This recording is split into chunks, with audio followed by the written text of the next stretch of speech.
¿Alguna vez te has considerado lo contrario a un narcisista? ¿Conoces la palabra egoísmo? ¿La has escuchado alguna vez? Si lees libros y ves canales de habla inglesa, probablemente te hayas encontrado con esta palabra alguna vez, aunque también se ha hablado de esto en algunos sitios en español, pero tampoco mucho. Y es que la palabra egoísta o egoísmo ya tiene varios años, aunque creo que no se conoce del todo en la comunidad sobre narcisismo. Se puede confundir con el término PAS, persona altamente sensible, y con otros conceptos que normalmente mencionamos aquí. Por eso, y para aclarar todas las dudas, en este vídeo vamos a hacer un análisis en profundidad y vamos a ver cuáles son algunas características que podrían definir a alguien como egoísta. Al final del vídeo te daré mi reflexión personal. Pero antes, si eres nueva o nuevo en el canal, por favor, suscríbete y dale a like para hacer que el vídeo llegue a más personas. Muchas gracias.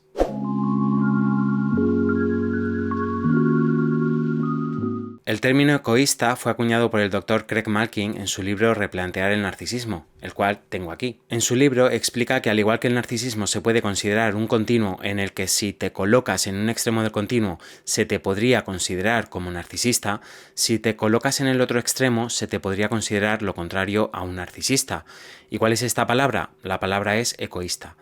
He de decir que esta palabra no la recoge en ningún manual de psiquiatría ni de trastornos mentales y que es meramente un constructo que se usa de forma descriptiva, o sea, no corresponde con un diagnóstico y simplemente se propuso para explicar una forma de ser que se puede dar. La palabra egoísta viene del mito griego de Narciso y Eco, ya sabéis, la ninfa de los bosques por la cual Narciso fue maldecido. Para los que no conozcáis esta historia, vamos a hacer un breve repaso de ella. En la mitología griega, Narciso era un joven con una apariencia bella, hermosa y llamativa. Todos los hombres y las mujeres quedaban enamorados de él, pero este los rechazaba. Entre las jóvenes heridas por su amor estaba la ninfa Eco, quien había disgustado a la diosa Hera y por ello ésta la había condenado a repetir las últimas palabras de aquello que se le dijera. Por lo tanto, era incapaz de hablar a Narciso de su amor, pero un día, cuando él estaba caminando por el bosque, ella lo siguió. Cuando él preguntó ¿hay alguien aquí?, Eco respondió «aquí, aquí». Incapaz de verla oculta entre los árboles, Narciso le gritó «ven». Después de responder lo mismo, Eco salió de entre los árboles con los brazos abiertos. Narciso cruelmente se negó a aceptar su amor, por lo que Eco, desolada, se ocultó en una cueva y allí se consumió hasta que solo quedó su voz. Para castigar a Narciso por su engreimiento, Némesis hizo que se enamorara de su propia imagen reflejada en un estanque. En una contemplación absorta, incapaz de separarse de su imagen, acabó arrojándose a las aguas. En el sitio donde su cuerpo había caído, creció una hermosa flor que hizo honor al nombre y a la memoria de Narciso. Creo que esta historia está llena de simbolismos que nos pueden ayudar a entender mucho de la psicología humana. Pues bien, volviendo al tema del concepto egoísta, este doctor acuñó esta palabra por esta ninfa. Pero, ¿cuáles son las características que una persona egoísta suele reunir? Pues en primer lugar podemos ver una necesidad constante a no atender a sus propias necesidades. Es decir, según este doctor, la persona egoísta tiende a olvidarse de sus propias necesidades y a atender siempre a las de los demás. En esto, por supuesto, habría grados. Uno puede ser más o menos egoísta, al igual que uno puede ser más o menos narcisista.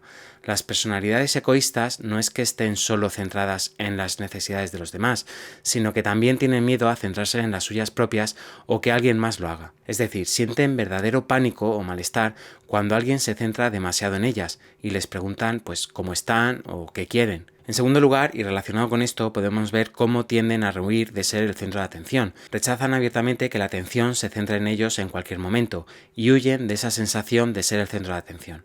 Consideran que sus necesidades no son lo suficientemente importantes como para hacer que los demás se fijen en ellas. En los casos más extremos, no es que se sientan incómodos siendo el centro de atención, que esto le puede pasar a cualquier persona introvertida, por ejemplo, sino que rehuyen activamente de serlo. En tercer lugar, vemos cómo tienden a suprimir sus emociones para conservar la armonía o cierto equilibrio en la relación. Es decir, que si por ejemplo la otra persona ha hecho algo que le enfada o que le entristece, la persona egoísta, en lugar de expresárselo, tiende a no decir nada e incluso a intentar no sentir cómo se siente, por miedo a estropear ese equilibrio. O sea, intenta borrar de algún modo la forma de sentir que tiene en esos momentos. Cuando tiene este tipo de sentimientos como enfado o tristeza por algo que le ha hecho a alguien, intenta borrarlos de su mente, como si no hubiesen existido y como si a él o a ella no le afectase nada. Intenta poner siempre cara de que le parece todo bien y que no tiene ningún problema con nadie. De hecho, en muchas ocasiones creen que esto es así y se autosabotean o se autoengañan para convencerse ellos mismos de que todo está bien. Otra característica sería la de intentar complacer siempre los deseos de los demás. Este rasgo es muy importante porque nos dará pistas sobre el tipo de personalidad que tienen estas personas. Estarán siempre atentas a las necesidades de los demás para complacerlas. Se ofrecerán voluntarias incluso para tareas que normalmente no son del agrado de los demás, como por ejemplo ayudar en una mudanza. Esta mudanza lo harán no solo con la gente que conocen, sino también con la gente que no conocen mucho. Y esto está relacionado con otro rasgo, y es que serán las primeras personas en ayudar a todo el mundo, pero las últimas en pedir ayuda. Siguiendo con el ejemplo anterior, una persona egoísta dedicará una mañana de domingo para ayudar a hacer la mudanza del cuñado, del tío, de un amigo, pero cuando él tenga que hacer la mudanza no llamará a nadie. O por ejemplo, será la primera persona en cuidar y acompañar a alguien que haya perdido a un ser querido, pero se sentirá muy incómoda cuando sea ella quien haya perdido a alguien y necesite de una atención especial. Y es que, según este doctor, este tipo de personas no son la antítesis de los narcisistas por casualidad, ya que, por ejemplo, en lugar de buscar atención, ya sea de forma explícita o encubierta como hacen los narcisos, simplemente huirán de ella. Y no lo hacen como una forma de falsa humildad, por ejemplo, sino por un convencimiento profundo de que ellos no son merecedores de ninguna clase de atención especial. En sexto lugar, tienen miedo de que la gente les considere egoístas o incluso narcisistas, y es que este tipo de personas no hacen todo esto por vergüenza o por timidez, sino por ese miedo a que la gente les considere narcisistas. Esta idea puede resonar con fuerza en sus cabezas y condicionar su comportamiento con los demás. Además, este miedo puede modular todas las interacciones que tengan con nosotros. En última instancia, lo que quieren es eso, pasar todo lo desapercibidos que puedan. En séptimo lugar, pueden disculparse por todo o por casi todo. Son las típicas personas que se disculpan en exceso. Tienen miedo también de causar una inconveniencia simplemente con su presencia o por decir lo que ellos opinan. Se sentirán obligados a disculparse de forma casi compulsiva. Al creer que no son merecedores de ninguna atención especial, cualquier interacción en la cual se centre mínimamente la atención en ellos o en la que causen un mínimo malestar será suficiente para activar este modo de disculpa compulsivo.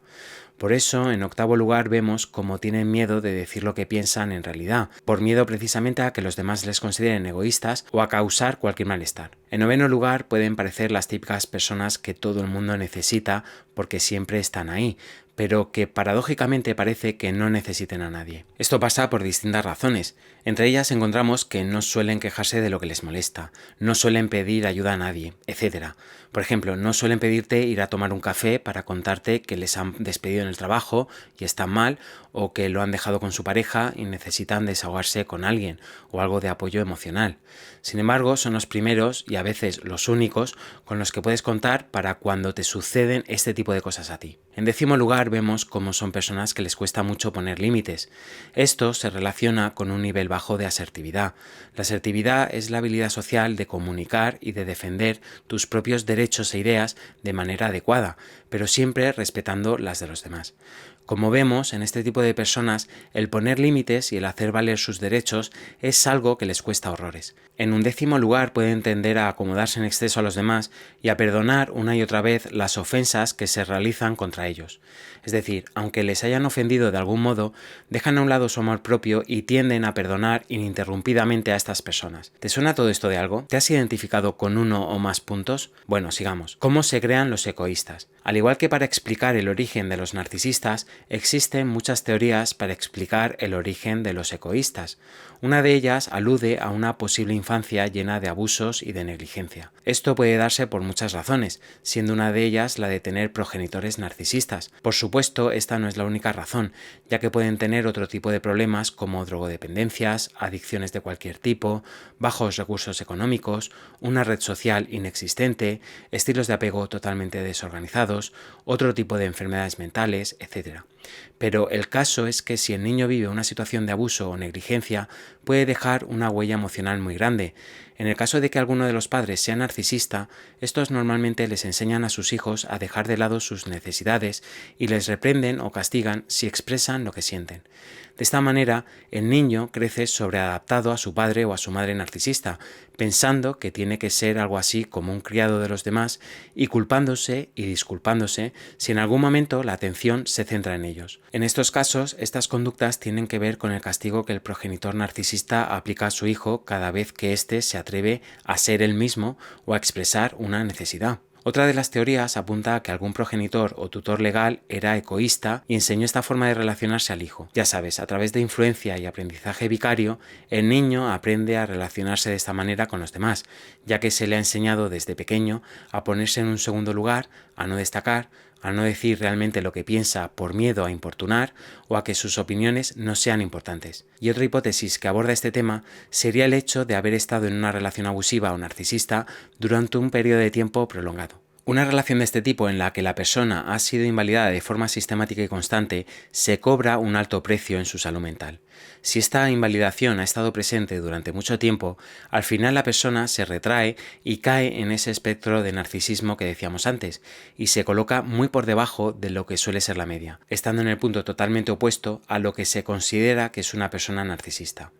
Esta complementación no sucede antes de la relación narcisista, sino después, y aparecería como un mecanismo de adaptación y de defensa al trauma. Sea cual sea la razón que explica esto, está claro que esto sucede más a menudo de lo que parece. Posiblemente sea por unos padres narcisistas y negligentes, tal vez por un progenitor egoísta que enseñó a esa persona a no defenderse, o tal vez por una relación larga con alguien abusivo. El caso es que este constructo psicológico explica la forma de actuar de muchas personas. Y bueno, aquí viene mi reflexión personal. Muchos de vosotros habréis visto similitudes con otras formas de ser. Algunos autores lo comparan con el hecho de ser paz, ya sabes, persona altamente sensible, aunque yo le veo más similitud con una personalidad codependiente. No reúne todos los rasgos, pero sí muchos con los que comúnmente se conoce como personalidad codependiente. Por ejemplo, el querer contentar a los demás, el ponerse en un segundo y tercer lugar, el intentar solucionar los problemas de los demás, pero olvidándose de los suyos propios, etc. Y es que, desde mi punto de vista, la teoría del Dr. Malkin es muy interesante. Además, me gusta mucho esto de que lo llame egoísta por la ninfa Eco, que era la gran olvidada en la historia de Narciso. Y es que muchas víctimas se terminan comportando como esta ninfa, sin voz propia y repitiendo solamente lo que dice Narciso. Aunque también creo que esto es ponerle otro nombre a lo que todos conocíamos ya como codependencia y añadir algunos rasgos más para diferenciarlo. También creo que las personas egoístas claramente tienen un estilo de comunicación pasivo, el cual les impide hacer un buen uso de las habilidades sociales y esto les pone en peligro frente a narcisistas y manipuladores. No estoy diciendo que la manipulación en la que caen sea responsabilidad suya. Como sabes, esto siempre es culpa del manipulador, además que todo el mundo puede caer en ella. Pero sí que creo que precisamente habría que trabajar en este aspecto, así como en la autoestima, para que se protejan. Y bueno, aunque le vea muchas similitudes al concepto de codependiente, intentar hilar más fino para describir mejor aquellas conductas en las cuales caen muchas víctimas y personas que son totalmente antinarcisistas, me parece un acierto de este doctor y un punto de vista muy interesante. Pero bueno, también me gustaría saber cuál es tu opinión. ¿Tú qué opinas? ¿Te has sentido identificado con alguno de los puntos? ¿Con cuáles? ¿Habías escuchado alguna vez esta palabra? Por favor, escribe abajo en la caja de comentarios. Por cierto, si quieres ver estos vídeos un poco antes de lo que se publican en YouTube y quieres apoyar el canal, abajo te dejaré el enlace a mi Patreon. Bueno, hasta aquí el vídeo de hoy. Dale like si te ha gustado y compártelo en tus redes sociales o con alguien que creas que lo pueda necesitar. Suscríbete si no lo has hecho todavía, dándole a la campanita para ver más vídeos así. Te mando un abrazo y mucho ánimo en tu camino a la recuperación.